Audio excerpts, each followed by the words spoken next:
Hi అండి, good evening. అందరూ ఎలా ఉన్నారు? అందరూ బాగుండాలండి అమ్మవారి దయ వల్ల.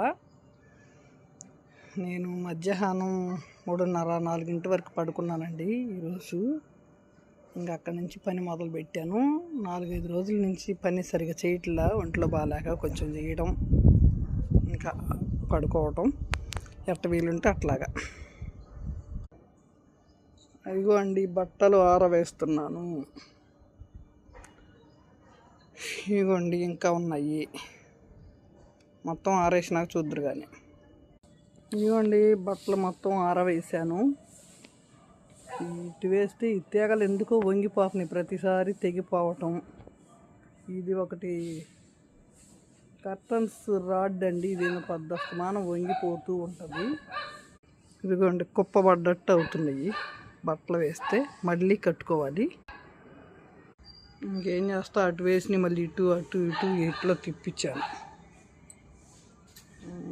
ఉదయం పూట ఒక్కోసారి పని చేసుకోలేక ఇప్పుడు ఇదంతా కడిగి కొంచెం ముగ్గు వేశాను. ఇందాక కడిగాను, ఆరిపోయింది. మళ్ళీ 2 చెంబులు నీళ్ళు చల్లి ముగ్గులు వేశాను. ముగ్గులు మనకు పెద్దగా రావులేండి, ఎగతాళి చేయొద్దు చూసిన వాళ్ళు, ముగ్గులు వచ్చిన వాళ్ళు.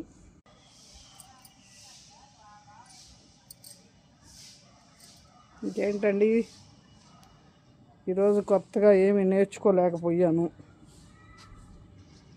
ఒక ఆయన పెడుతున్నాడు లేండి కామెంట్లు, ఆయన ద్వారాగా మనం కూడా ఆయన రిటర్న్ అని.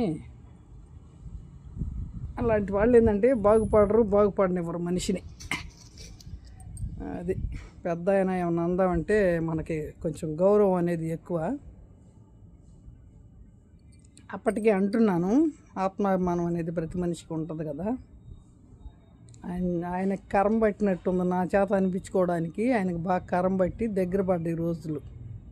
చివరి రోజుల్లో ఉన్నాడు, నా చేత అనిపించుకోవడానికి తయారైపోయాడు. ఆయన అంటే ఫస్ట్ నాకు చాలా అభిమానం ఉండేది, పెద్ద ఆయన. పెద్దవాళ్ళు అంటే నాకు చాలా అభిమానం. కానీ ఏం చేస్తాం, నాకు అనడం ఇష్టం లేదు, వదిలేస్తే ఎక్కువ మాట్లాడుతూ ఉంటుంటే చాలా మనిషిని కదా. నేనేమి అంత ఓర్పు మంత్రాలనేం కాదండి, నాకు మాటలు మీకన్నా ఎక్కువగానే వచ్చు. నేనంటే చెవులు, కళ్ళు, మూరు అన్నీ మూసుకోవాల్సి వచ్చింది.